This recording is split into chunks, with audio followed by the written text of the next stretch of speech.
안녕하세요. 오늘도 사연살롱을 찾아주셔서 감사합니다. 사연살롱 이야기들을 들으면 다 내 이야기 같아요. 삶의 희노애락이 단어가 있잖아요. 그래서 이곳에 제가 겪은 인생 이야기를 풀어내면 수십 년 동안 품어왔던 제 가슴의 한을 조금이나마 덜어낼 수 있을 것 같아 용기 내 사연 보내봅니다. 요즘은 이혼이 참 흔하고 재혼도 많이들 하죠. 그런 TV 프로그램들도 많고요. 나쁘지 않은 현상이라고 봐요. 안 그래도 오지랖 넓은 우리나라에서 남 눈치 안 보고 자기 삶의 만족을 찾아가는 게 참 좋잖아요. 하지만 재혼 고려할 때 가장 걸리는 부분이 있죠. 바로 아이들이죠. 아이들 때문에 재혼은 생각하고 또 생각해서 정말 신중히 결정해야 하는 것 같아요. 재혼할 사람이 내 아이를 정말 친자식처럼 잘 보듬어 줄 수 있는 사람인지 눈 크게 뜨고 살펴봐야죠. 그런 면에서 저희 아버지는 너무 쉽게 이혼하고 아무나 하고 재혼하신 것 같아요. 제가 그 계모 때문에 당한 서름을 생각하면 아직도 마음이 미어진답니다.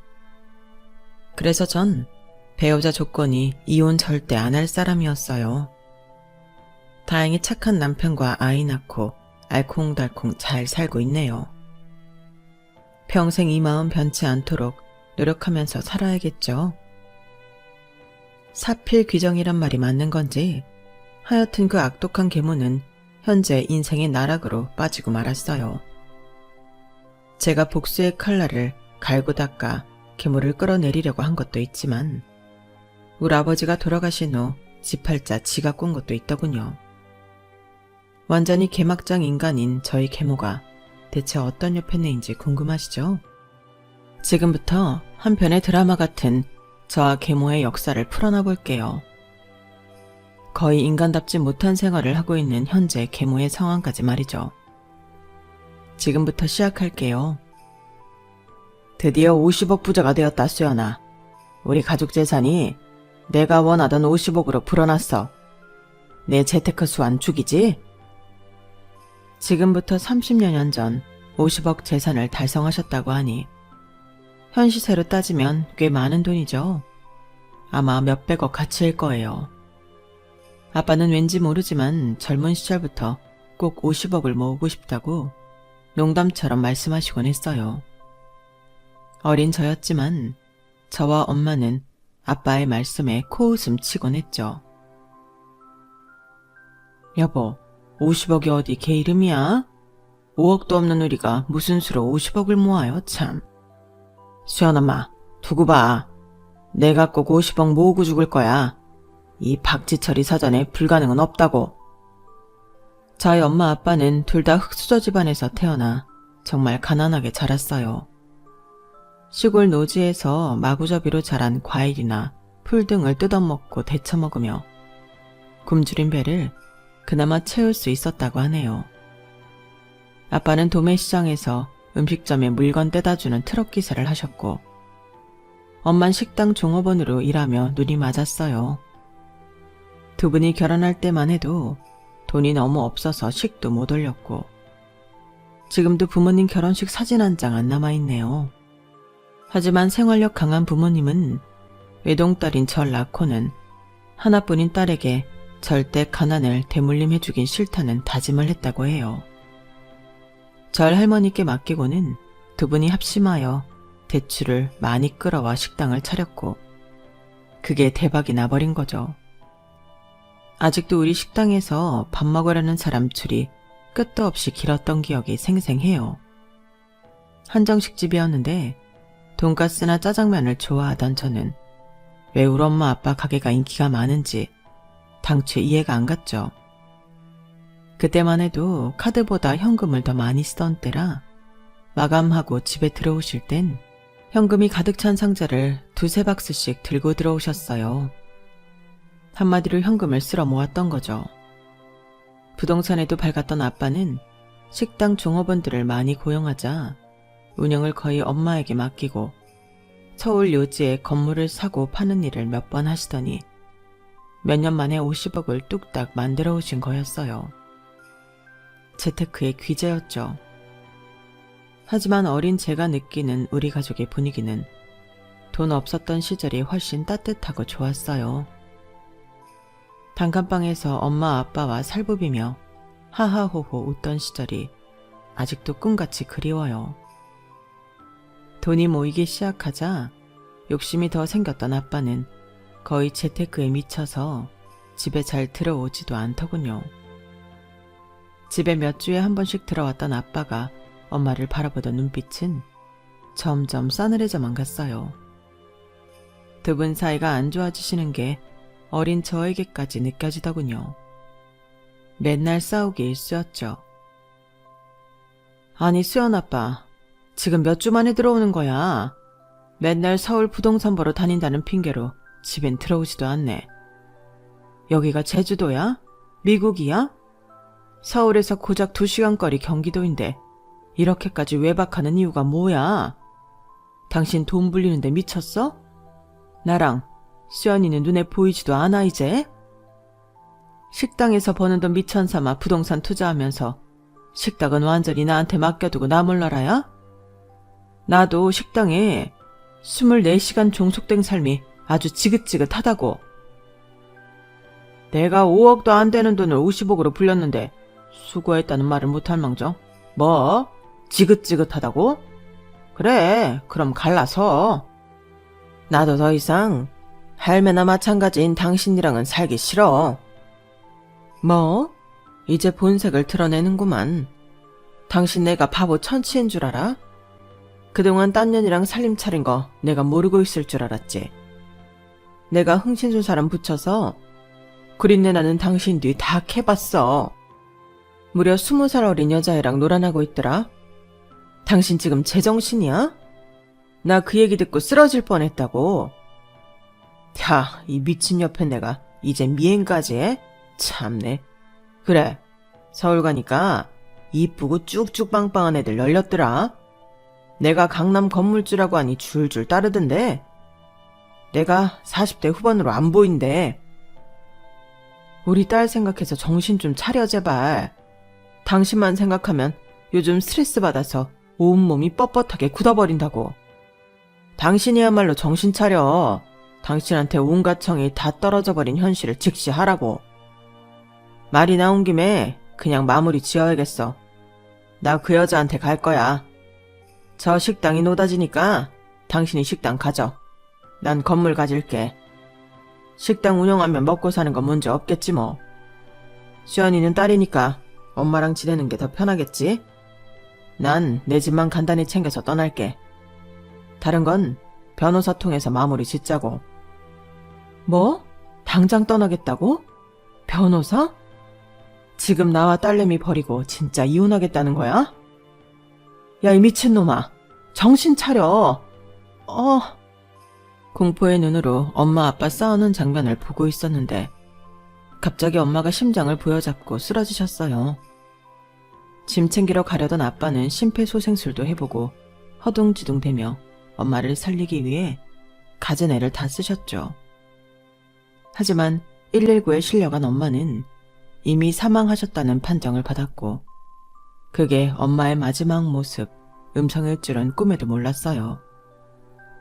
장례식이 끝난 후 아빠는 선언했던 대로 그 20살 어리다는 여자를 집으로 데리고 오셨고 엄마의 사망신고와 함께 그 여자와 혼인신고를 이미 마쳤더군요. 모든 게 일사천리였죠. 전 엄마를 너무 허망하게 잃은 충격으로 실어증이 와서 말을 제대로 못하는 지경에 이르렀어요. 초등학생이던 제가 갑자기 말을 잘 못하게 된 거란 계모의 대답이 아직도 생생하네요. 너 초등학생이 말도 제대로 못하니? 어쩜 그래? 신기하다. 아, 해봐. 혀가 잘못된 거 아니야? 뭐, 난 오히려 편하네. 피도 안 섞인 남의 새끼를 보려니 배알이 꼴렸는데 앞으로 파출부 아줌마 쓸 거니까 그 아줌마랑만 손짓 발짓으로 소통해. 말도 못하는 게 나한테 뭐뭐 해달라 귀찮게 요구하지 말고. 알았지? 파출부 아줌마와 병원을 다니며 실어증을 열심히 치료한 결과 차차 나아지긴 했어요. 그런데 그 과정에서 전혀 도움을 안 준 계모와 아빠가 참 밉더군요. 우리 엄마가 너무 보고 싶었어요. 그렇게 문전성시를 이루던 식당은 주인이었던 엄마가 돌아가시고 계모한테 맡겨지자 제대로 운영될 턱이 없었죠. 점점 손님이 줄더니 딱 6개월 만에 폐업 수순을 밟게 되었어요. 잘 됐네. 안 그래도 임신을 해서 가게 카운터 보는 것도 힘들었는데 이젠 집에서 내 아기나 키워야겠다. 그렇게 그 여자는 우리 집에 들어온 3년 동안 아기를 셋이나 낳았어요. 아들 1명에 아들 쌍둥이 2을 더 낳더군요. 50이 된 아빠는 아들들을 보며 좋아 죽더이다. 아유, 우리 셋이 수고 많았어. 아기들이 아주 날 쏙 빼닮았구만. 연년생으로 아들을 셋씩이나 낳다니. 강남 건물주니까 아이들을 이렇게 많이 낳을 수 있는 거지 뭐. 내가 보기엔 우리 아빠와 하나도 안 닮은 그 아기들을 보는 제 기분은 너무 이상했어요. 이미 그 집안에서 전 없는 존재나 다름없었죠. 집안의 모든 관심은 연달아 태어난 배다른 동생들로 향했어요. 전 사춘기 나이였지만 때 한번 부릴 수도 없었어요. 누구 하나 제 말을 들어주는 사람조차 없었기 때문이죠. 실어증은 완치됐으나 실어증일 때보다 더 말을 안 하고 사는 삶이 계속되었어요. 계모는 제 생활을 전혀 챙겨주지 않았죠. 아직 초등학생이었음에도 불구하고 말이죠. 제가 유일하게 전화통화하며 마음을 털어놓을 수 있는 사람은 고모뿐이었어요. 고모는 한때 우리 식당에서 함께 일하다가 시집 가셨는데 자궁에 문제가 있어 아이를 못 낳게 되자 시댁에서 쫓겨나듯 이혼당하고 혼자 살고 계셨어요. 고모, 나 엄마가 너무너무 보고 싶어요. 대체 엄마는 어떻게 하면 내 꿈에 한번 나올까요? 아빠는 계모랑 아기들한테만 푹 빠져지네요. 나한테 관심 가져주는 사람은 세상에 아무도 없다고요. 수연아, 네 아빠가 내 오빠지만 참 야속하구나. 네 엄마가 살아생전에 네 아빠 때문에 얼마나 속을 끓였니. 조금만 참고 살다가 20살 되면 독립하렴. 서울로 대학 가서 열심히 공부하고 일해서 꼭 성공해. 여자도 실력이 있어야 한다? 가끔 하는 고모와 전화통화에 살아갈 힘을 얻곤 했죠. 그렇게 열심히 살아가려던 제게 하늘은 또 한 번 시련을 주더군요. 계모한테서 전화 한 통을 받았어요. 야, 박수연, 너 저녁인데 어딜 그렇게 싸돌아다니는 거야, 조그만 게. 네 아빠 죽었다. 얼른 병원으로 택시 타고 와. 뭐? 아줌마가 뭔데 그런 얘기를 해요? 우리 아빠가 왜 죽어요? 대체 갑자기 무슨 뜬금없는 소리예요? 아, 뺑소니 차량에 치여 그 자리에서 죽은 걸 나보고 어쩌라는 거냐? 내가 뭐 거짓말이라도 한다는 거야? 응급실을 빨리 와. 나 우리 애기들 봐야 해서 바빠. 아빠가 뺑소니 교통사고로 그 자리에서 돌아가신 거였어요. 그때만 해도 30년 전이라 CCTV도 많지 않았기에 뺑소니범을 잡을 순 없었어요. 그렇게 피해자인 우리 아빠만 죽고 가해자는 찾지 못한 채 허무하게 끝나버렸죠. 이제 난 고아구나. 진짜 세상으로부터 버림받은 기분이었어요. 불난데 휘발유 붙는 격으로 계모는 아주 일사천리로 재산을 싹 다 정리했더군요. 그리고는 제게 일방적으로 통보했어요. 야, 네 아빠 죽었으니 너도 나가서 살아. 네 고모 시댁에서 소방받고 혼자 산다며. 너 고모랑 친하잖아. 그 집 가서 얹혀 살면 되겠네. 얼른 짐 싸. 11살의 어린 나이였지만 내 집에서 나보고 나가라고 하니 어이없었어요. 아줌마, 지금 어리다고 나 무시하는 거예요? 우리 아빠가 부자였는데 그 돈 다 아줌마가 빼앗고 나한테 그냥 짐 챙겨서 나가라는 게 말이 돼요? 그렇게 못해요. 조그만 게? 그렇게 못하면 어쩔 건데. 내가 이 집 와서 3년간 희생해서 너 키워준 게 어디야? 20살 많은 늑다리 아저씨한테 딸린 짐짝 같은 널 봐준 게 어디냐고. 그 보상으로 네 아빠 재산은 다 내 거야. 고모 집으로 얼른 나가버려. 눈을 부라리며 계모가 지르는 고성 탓에 어린 저는 좀 무섭기도 했어요. 조금만 더 컸으면 덤벼볼 만도 했을 텐데. 아니, 법적으로 유류분이라도 챙겼을 텐데. 그때 당시 11살이었던 전 너무 어렸죠. 그렇게 고모 집으로 향했고 20평짜리 아파트에서 고모와 함께 살았어요. 고모는 친엄마처럼 저를 하나부터 10까지 다 챙겨주셨죠. 내가 자궁이 약해 아이를 못 낳아서 이혼당한 한을 이제야 푸는구나. 우리 수연이가 내겐 딸이나 다름없어. 이제 고모한테 다 의지하고 살아. 내가 식당에서 버는 돈은 다 너한테 쏟아부을 거야. 넌 이제부터 내 삶의 이유야. 고모는 조그만 식당을 운영하셨고 저희 부모님을 도와 한정식집에서 배운 노하우를 잘 녹여 식당 매출도 꽤 괜찮았죠. 고모는 손재주가 좋았어요. 피부가 엄청 예민하고 약했기에 화장품을 다 만들어 쓰셨는데 그 과정이 제 눈엔 참 재미나게 보였어요. 실제로 제 화장품도 고모가 직접 만들어 주셨는데 피부가 한 톤 밝아지며 촉촉하고 너무 좋더라고요. 고모, 레몬 넣은 이 화장품 너무 좋은데요? 우리 이거 갖고 나중에 사업 한번 해볼까요? 너도 네 아빠 닮아서 돈 버는 데 관심이 많구나. 고모는 음식 장사밖에 안 해봐서 화장품 제조업을 하기엔 겁이 나는데. 에이 고모, 내가 살아보니 인생은 뭐 아니면 도예요. 어차피 가진 것 없어서 잃을 것도 없는 인생 한번 덤벼보는 거예요. 실제로 엄마 아빠 그리고 계모에 의해 재산까지 다 뺏기고 나니 더 이상 두려울 게 없었어요. 아빠 성격을 닮긴 했는지 추진력과 돈 불리는 재주는 좀 있었던 것 같아요. 20살 대학교 1학년이던 저는 그 길로 화장품 창업에 대해 이리저리 알아봤고 바로 추진했어요.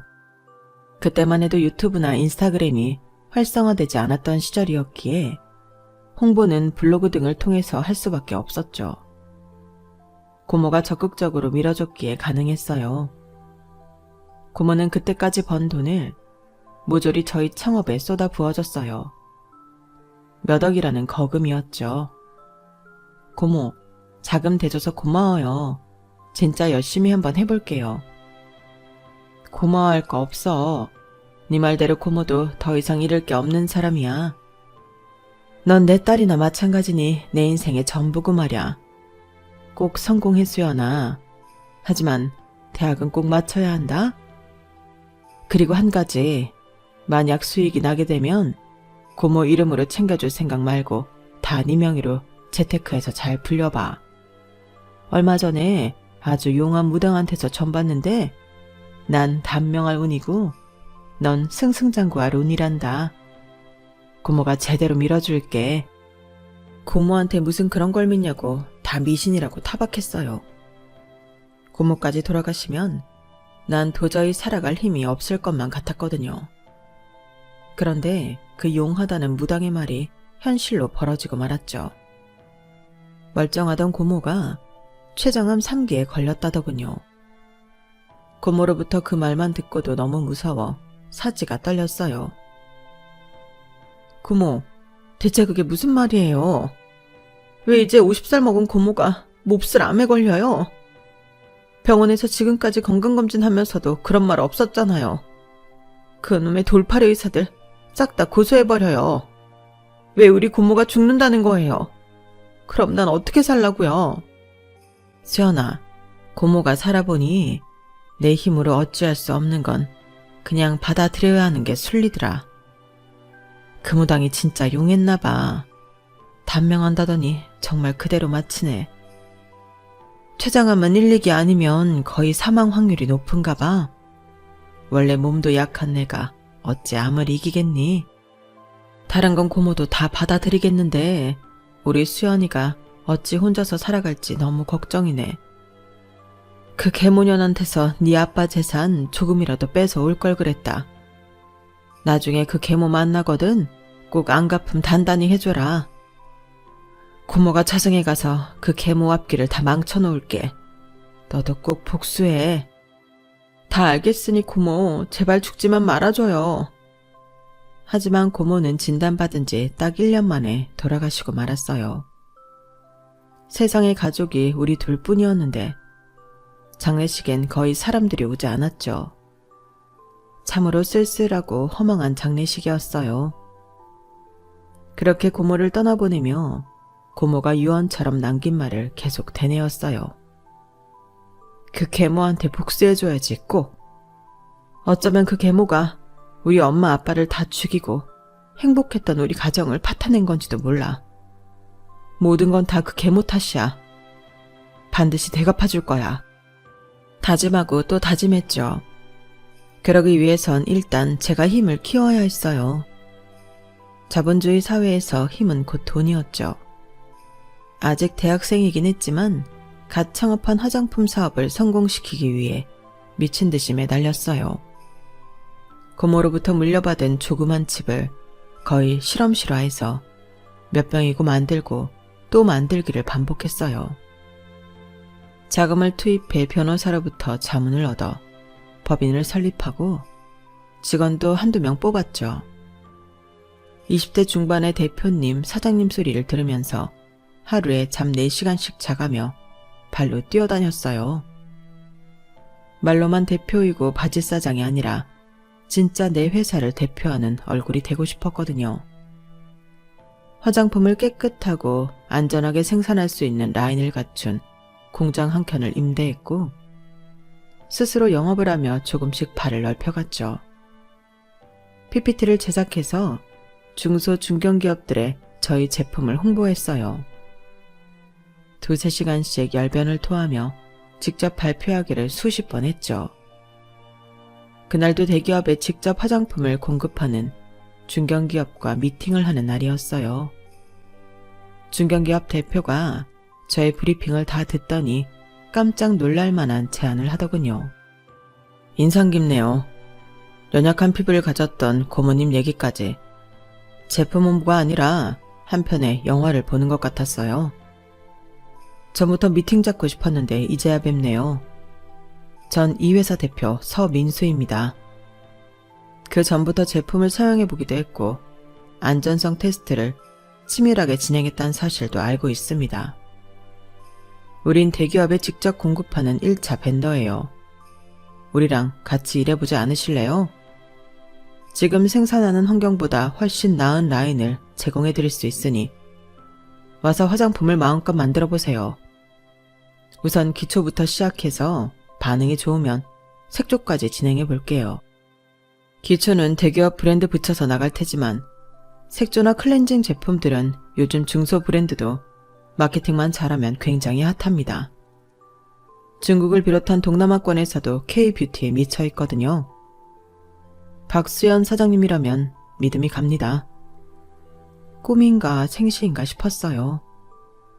대기업 1차 벤더면 엄청나게 큰 회사인데 그 회사 대표님이 직접 우리 회사에 와서 꿈을 펼쳐보라니 지난 몇 년간 고생한 보람이 이제서야 오나 싶었죠. 전 그 대표라는 사람한테 90도로 인사하며 감사하단 말을 골백 번은 한 것 같아요.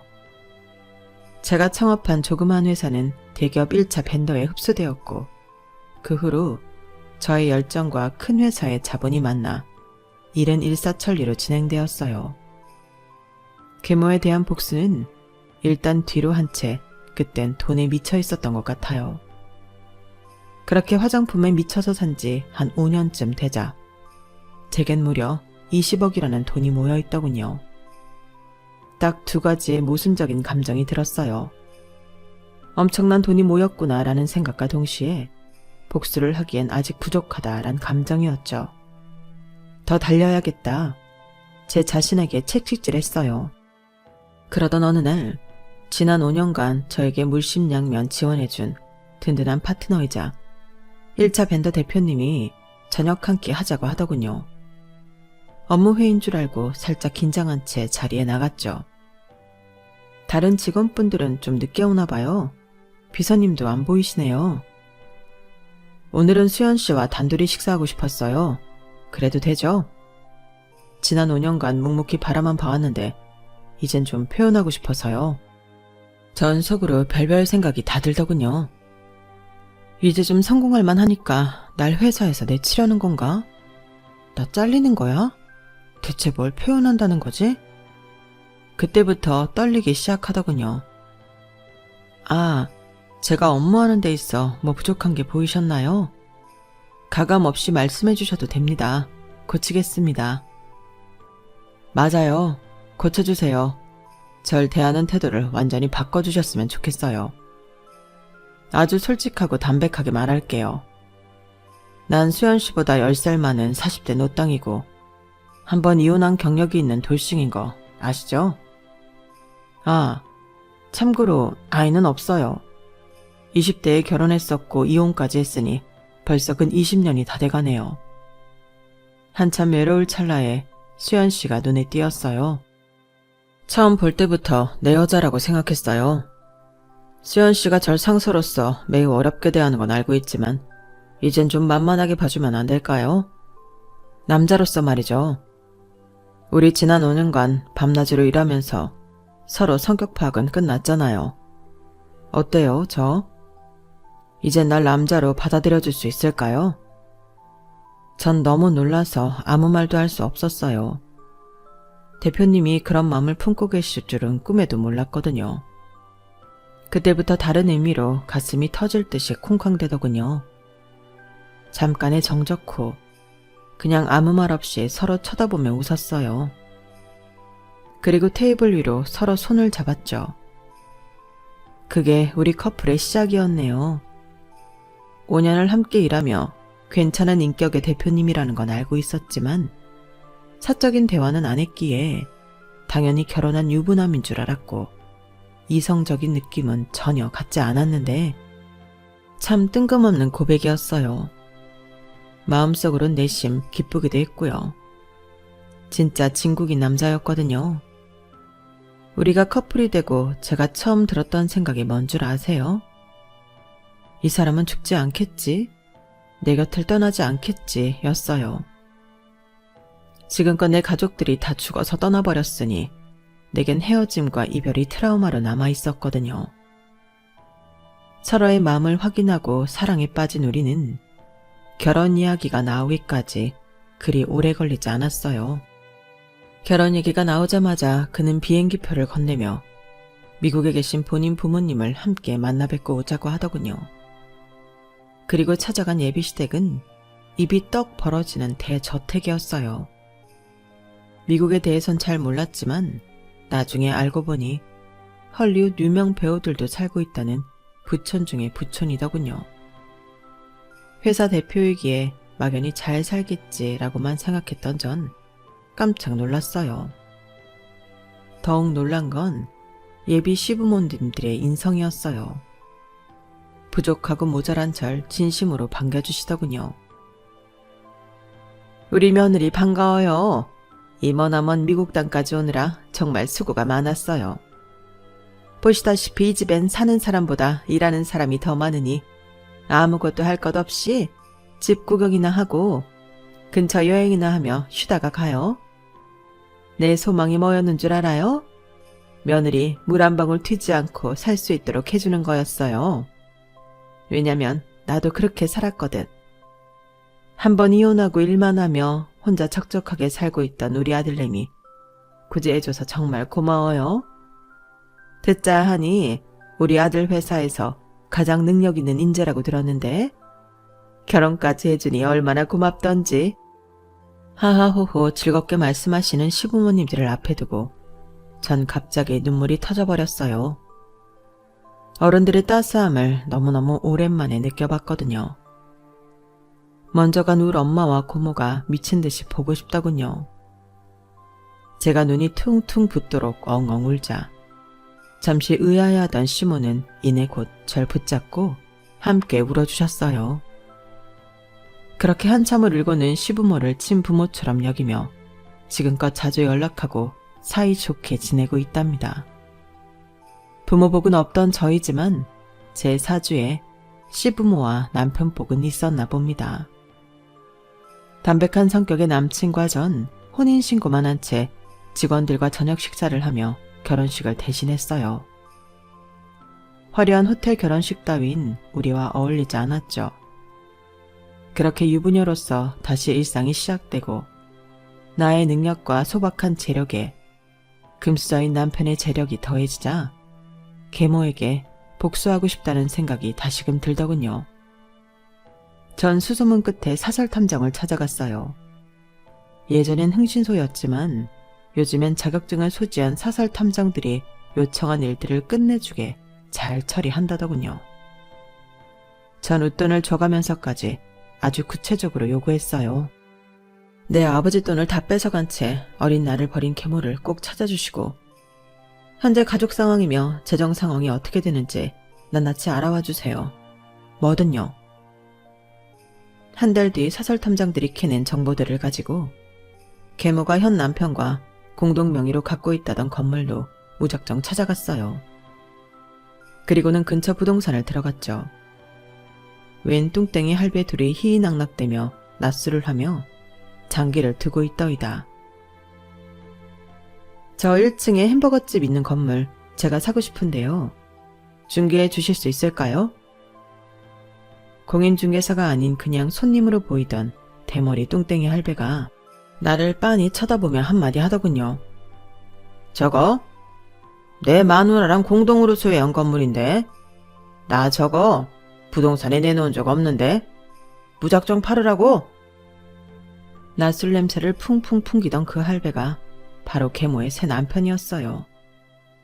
아, 그러셨군요, 사장님. 와이프분이랑 공동명이셨어요? 저 건물이 탐나서 그런데 저한테 꼭 좀 파실 수 없을까요? 언제 사신 거예요? 다행히 그 할배는 팔랑귀에 자기 과거 얘기하기 좋아하는 떠벌이었어요. 건물을 사게 된 경위와 그 계모에 대해 좀 더 알고 싶어서 살살 구슬리니 줄줄이 다 말하더군요. 남한테 발설해선 안 될 TMI까지 말이죠. 그 할배의 말에 너무 놀랐어요. 내 마누라는 지금 정신병원에 있지.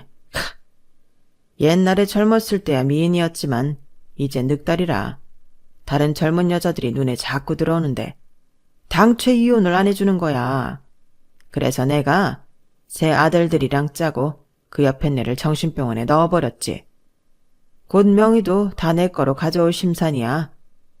내가 그 옆에 애랑 어떻게 결혼하게 됐는지, 이 건물을 어떻게 공동명의로 하게 됐는지 말해줄까? 이거 완전히 대하 드라마로 제작해도 될 만큼 스펙타클한 이야기라고. 내 옆에 애가 미스 시절에 어느 부동산 부자인 유부남을 꼬셔서 정실 부인 자리를 꿰찬 거야. 원래 와이프는 심장마비로 그 자리에서 죽었대나 뭐래나. 여튼 정실 부인으로 들어갔지만 몰래 나랑 계속 만나던 사이였거든. 당연히 그 아들들은 다 내 씨앗이었지 뭐. 아마 그 유부남은 끝까지 셋 다 자기 아들들인 줄 알면서 죽었을 거야.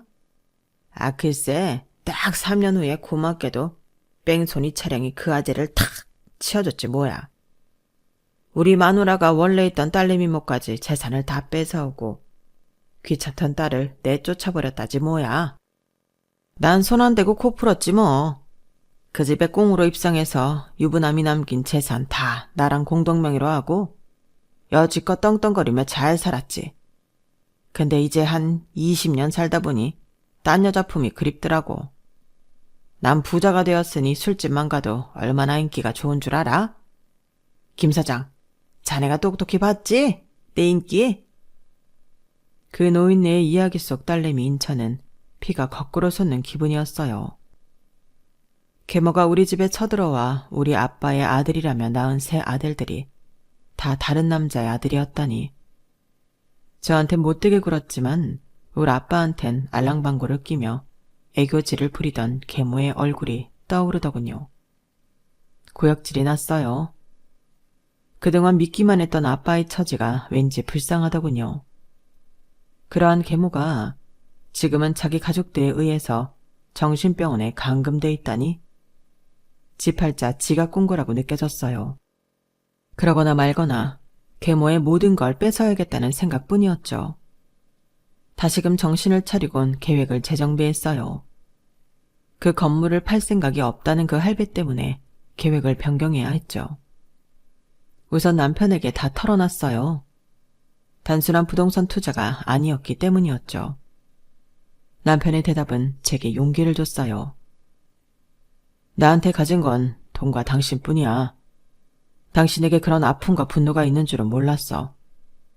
허투루 쓰겠다는 것도 아니고 강남 요지의 빌딩을 사드리겠다는 건데 아예 우리 법인 업종에 부동산 투자업을 추가로 본격적으로 뛰어들지 뭐.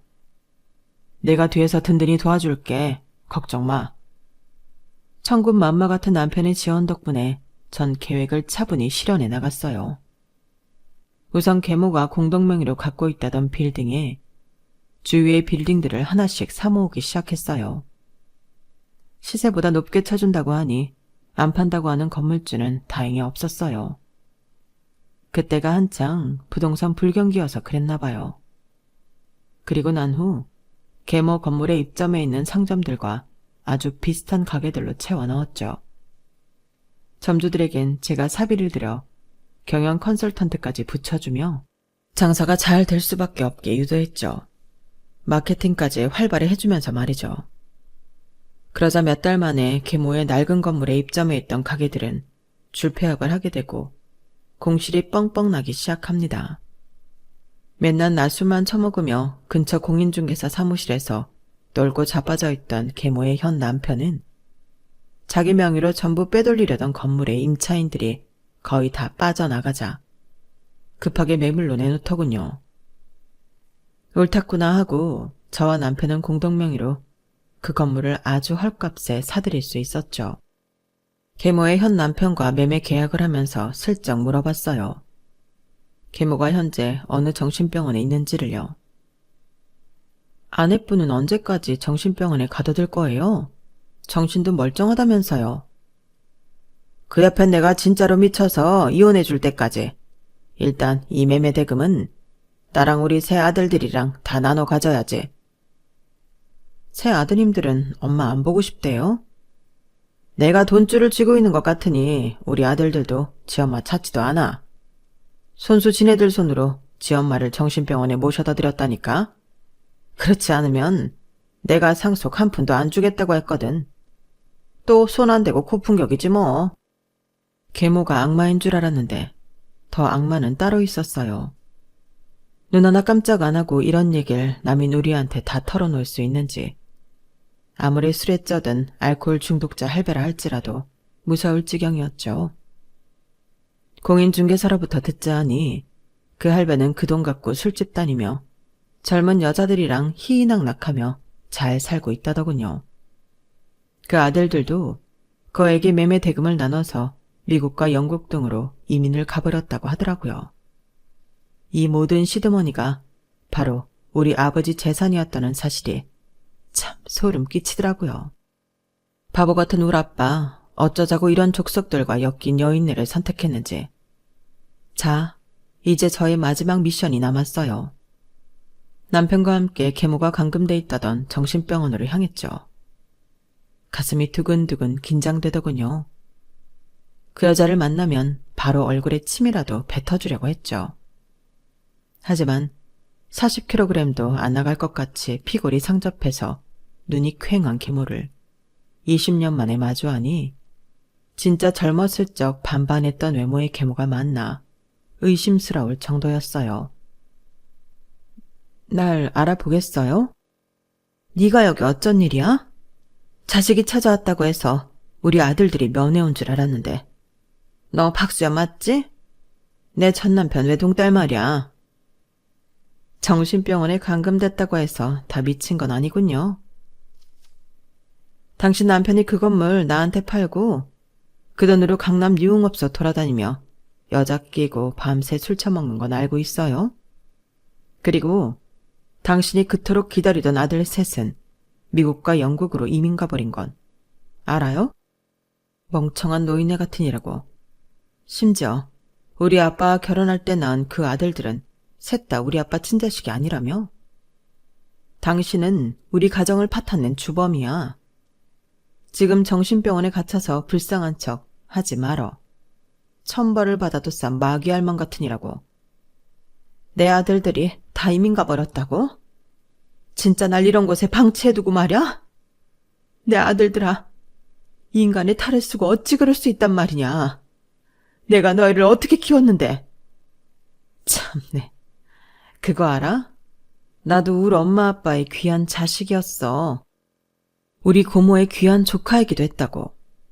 젊은 시절 그 반반한 쌍판떼기로 우리 아빠를 유혹해서 가정을 파탄낸 미친년아.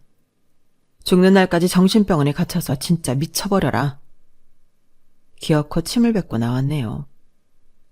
그 여자에게 사자우를 내뱉으니 옛날 생각에 제 인생이 너무 불쌍하게 느껴졌거든요.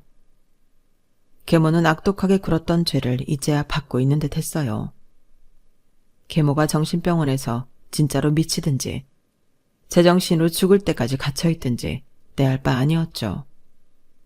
다리에 힘이 빠졌지만 남편과 함께 차까지 기어들어가서는 엉엉 울었네요. 그렇게라도 풀어내지 않으면 진짜 저까지 미쳐버릴 것 같았거든요.